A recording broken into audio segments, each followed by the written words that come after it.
সংসার সাগরং ঘৌরং তত্ত্ব মিচ্ছতি যৌনর গীতা নাবং সমাজ সত্য পারং জাতি সুখে রস। ব্রাহ্মণ আর এক ব্রাহ্মণী ভিক্ষায় ছিল মা এদের সম্বল। সকাল হলে বেরিয়ে যেত, সন্ধ্যা হলেই ফিরে আসতো। তা মাগো ব্রাহ্মণ ব্রাহ্মণীর কোনো সন্তান ছিল না, শুধুমাত্র রাধা গোবিন্দের সেবা আর গীতা পাঠ এ ছিল নিত্যকর্ম। একদিন কি হয়েছে, আজকে কথা নয়, একদিন কি হয়েছে না হঠাৎ করে শুরু হয়েছে ঝড় বৃষ্টি। একদিন, দুদিন, 3 দিন বৃষ্টি আর থামে। আর এই দুটো দিন ভিক্ষা না করে তাদের অনাহারে দিন কেটে গেল। এবার ব্রাহ্মণ কি করেছে মা, রাধা গোবিন্দের চরণ তলে বসেছে। আর রাধা গোবিন্দের চরণ তলে বসে ব্রাহ্মণ গীতা খুলে গীতা পাঠ করছে। সংসার সাগরং ঘৌরং তত্ত্ব মিচ্ছতি যৌনর গীতা নাবং সমাজ সত্য পারং জাতি সুখে রস। অর্থাৎ ঘোর সংসার হতে উদ্ধার হতে হলে আমাদের গীতারূপ নৌকায় আরোহণ করতে হবে। তাই ব্রাহ্মণ কাঁদছে আর ভগবানকে বলছে, প্রভু প্রভু গো, আমি তো প্রতিদিন ভক্তি চিত্তমনে গীতা পাঠ করি, আমি তো প্রতিদিন ভক্তি চিত্তমনে তোমায় ডাকি, তাহলে আমার কেন এত কষ্ট? বলো না প্রভু, কেন এই ঘোর সংসার হতে আমি উদ্ধার হতে পারছি না প্রভু? এই বলে ব্রাহ্মণ গীতার সেই শ্লোকটি কেটে নিয়ে আজ বৃষ্টির মধ্যেই বেরিয়ে পড়লেন ভিক্ষা করতে। আর এদিকে ব্রাহ্মণী অনাহারেই আমার রাধা গোবিন্দের চরণ তলে বসলেন। অন্তরজামি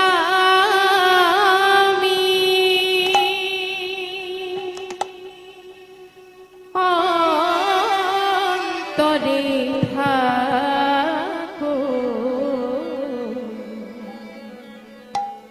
প্রভু, অন্তরে ছাড়া হইও না প্রভু গো, অন্তরে ছাড়া হইও না। নিতাই গৌর হরি বল, অন্তরে থাকো, অন্তরে ছাড়া হইও না প্রভু গো, অন্তরে ছাড়া হইও না। অন্তরজামি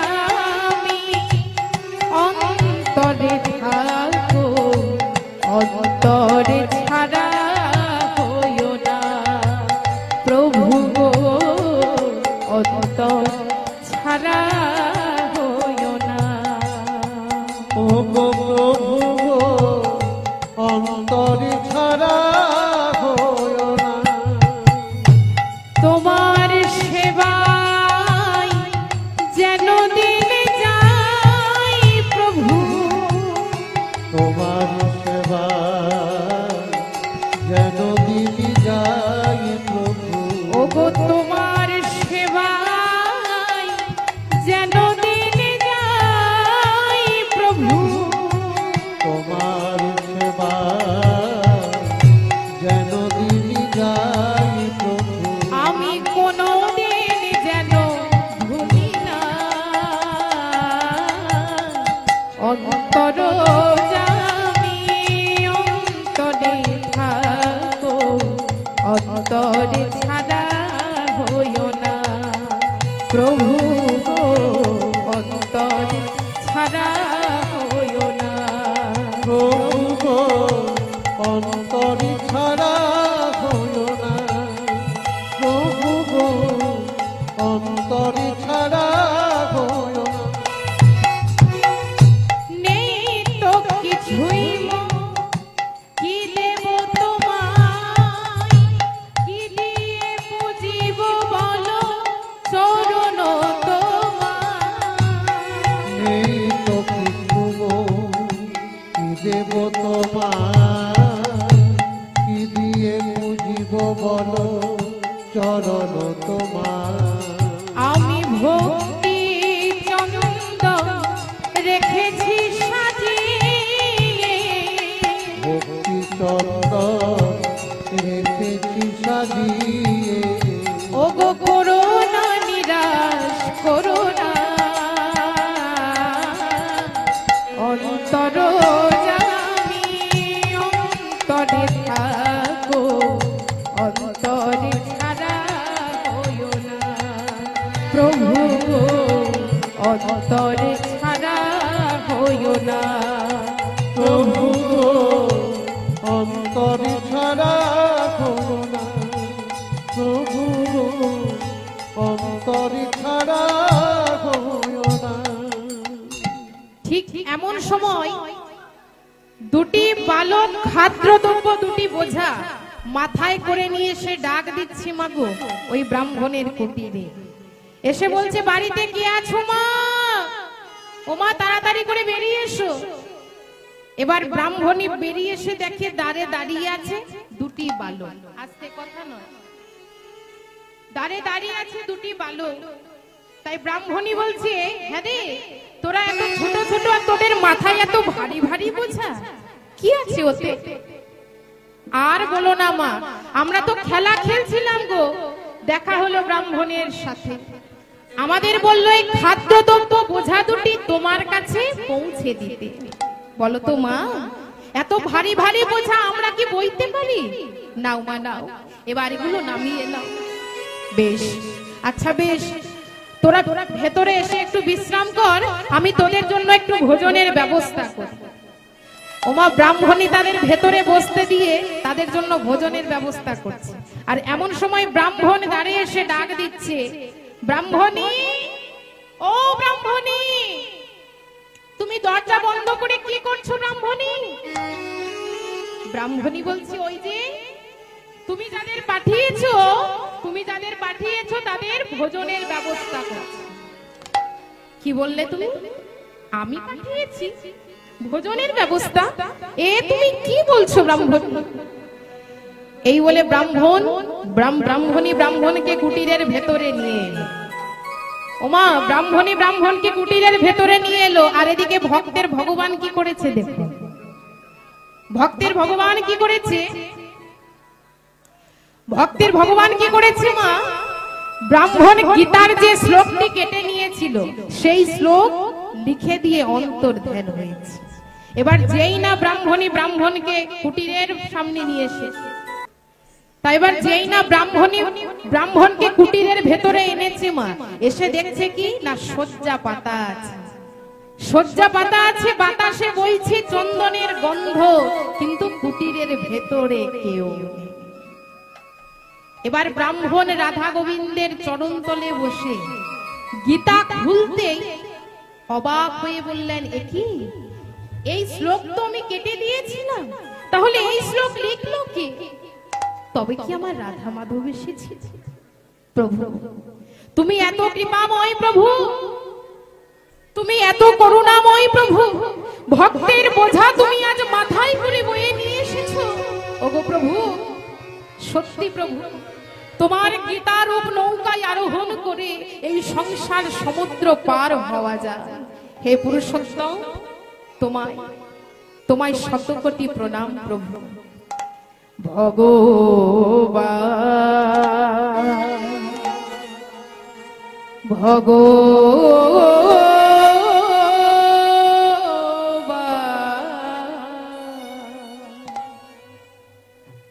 প্রণামে তোমায় ভগবান। নিতাই গৌর হরি বল হরি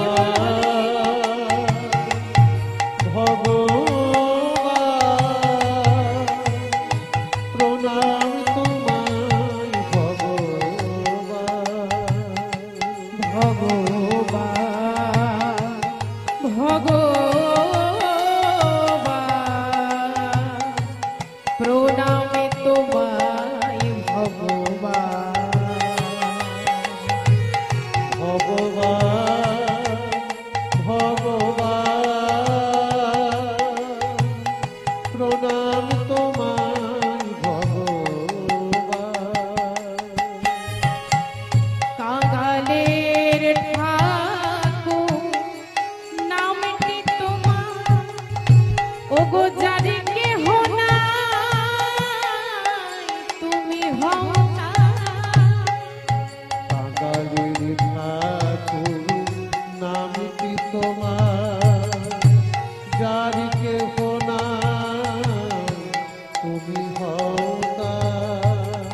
ওগো কাঙালের ঠাকুর নামটি তোমার যারে কেহ নাই তুমি হও না। কাঙালের ঠাকুর নাম কি তোমার যার কেহ নাই তুমি হও তা। ওগো তোমার চরণ যে নয় শরণ তোমার চরণ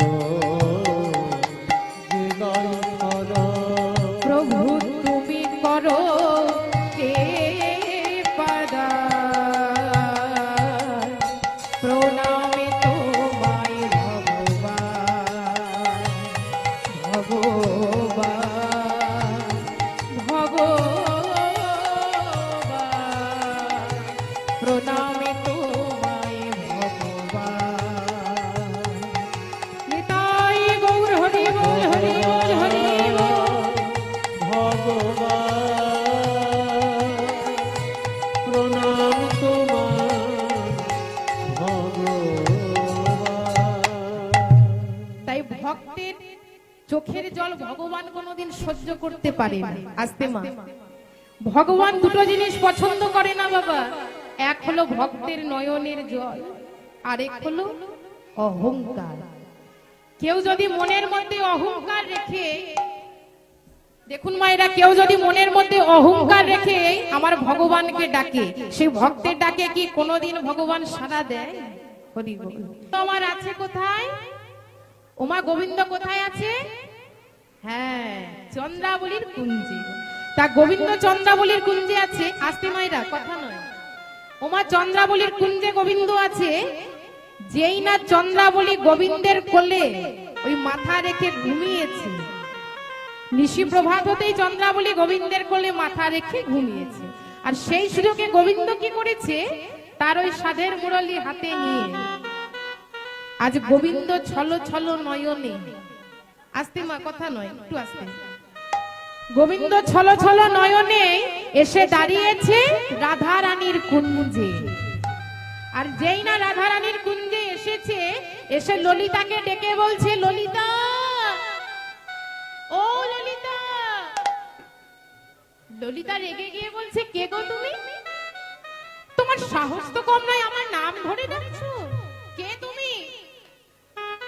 ও ললিতা, তুমি আমাকে চিনতে পারছো না? আমি যে তোমাদের শ্যাম গো। ও, তুমি আমাদের শ্যাম, তাই বলি আমার নাম ধরে কে ডাকে? তা হ্যাঁ গো শ্যাম, বলি এত সুন্দর করে সেজেছো আর মুখখানা তোমার আমার শুকনো দেখাচ্ছে কেন? আর বলো না, কি হয়েছে জানো ললিতা? কাল সারা রাত্রি তোমাদের রাধা রানীর কথা চিন্তা করেছি, আর তোমাদের রাধা রানীর কথা চিন্তা করতে করতে আমার যে এই দশা হয়ে গেছে। ও তাই বুঝি শ্যাম? আচ্ছা শ্যাম, তোমার আসার কথা কখন ছিল? বলে কেন রাত্রে?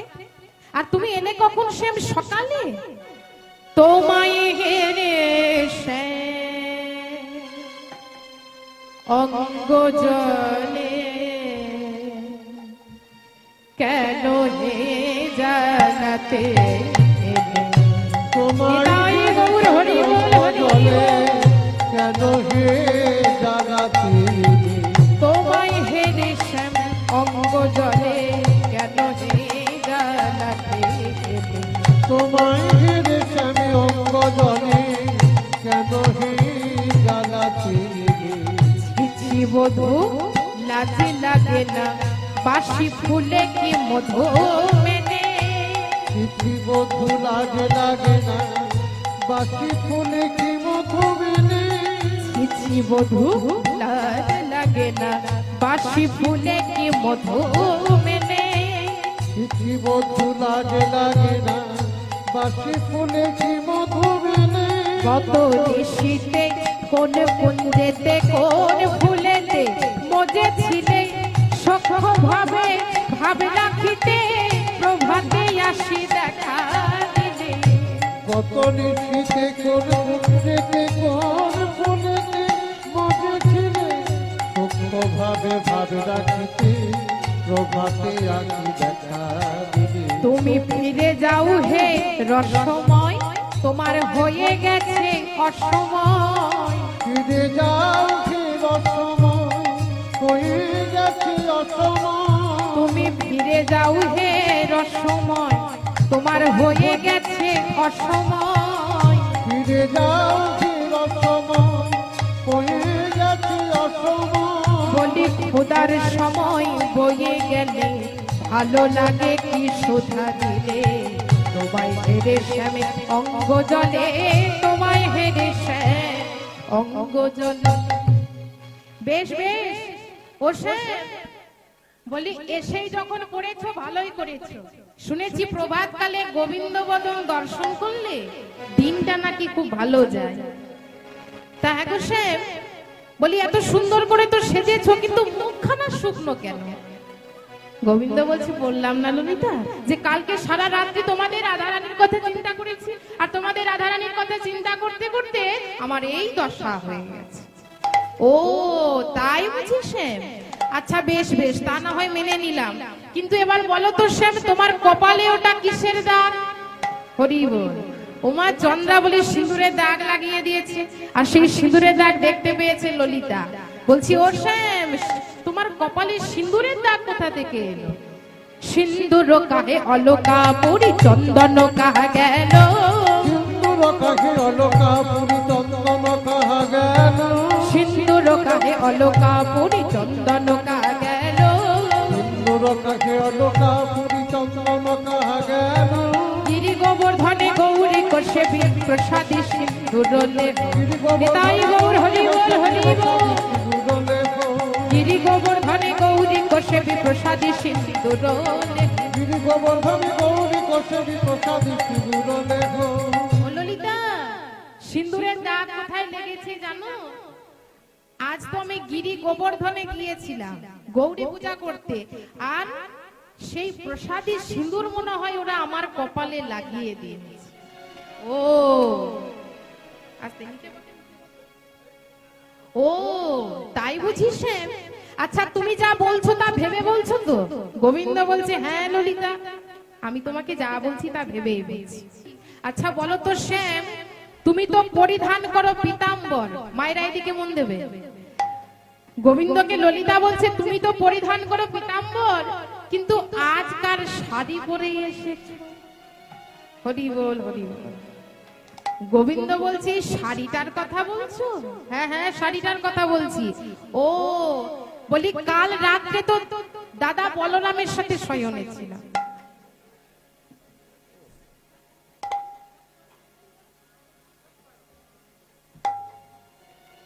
গোবিন্দ বলছে, কাল রাত্রে দাদা বলরামের সাথে শয়নে ছিলাম, তাহলে কি ভুল করে দাদার শাড়িটা পরে এসেছি না? গোবিন্দ বলছে, আমি তোমাকে যা বলছি তা ভেবেই বলছি, যা বলছি সত্যি বলছি। আর ললিতা বলছে, ও শ্যাম, তুমি যদি সবকিছু সত্যি কথা বলছো, তাই এবার বলো তো শ্যাম, অঞ্জন কাহে গণ্ডস্থল হৃদখণ্ড নয় অধরে। অঞ্জন কাহে গণ্ডস্থল হৃদখণ্ড নয় অধরে। অঞ্জন কাহে গণ্ডস্থল হৃদখণ্ড নয় অধরে। অঞ্জন কাহে গণ্ডস্থল হৃদখণ্ড নয় অধরে। এবার উত্তরপতি উত্তর দিতে পরাজয় শশী শেখরে। নিতাই গৌর হরি বল হরি বল। এবার উত্তরপতি উত্তর দিতে পরাজয় শশী শেখরে।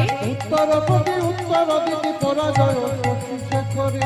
উমা গোবিন্দ আর কোনো উত্তর দিতে পারল না, অধবদনে দাঁড়িয়ে থাকলো কুঞ্জের মধ্যে। বলে, ললিতা, ও ললিতা, আমার রায় কোথায় গেল ললিতা? ললিতা বলছে, ও শ্যাম, তোমার রায় ওই কুঞ্জের মধ্যে যে মান করে বসে আছে। যাও, যদি পারো আমাদের রাধারানীর মান ভাঙিস। এই বলে গোবিন্দ ছুটতে ছুটতে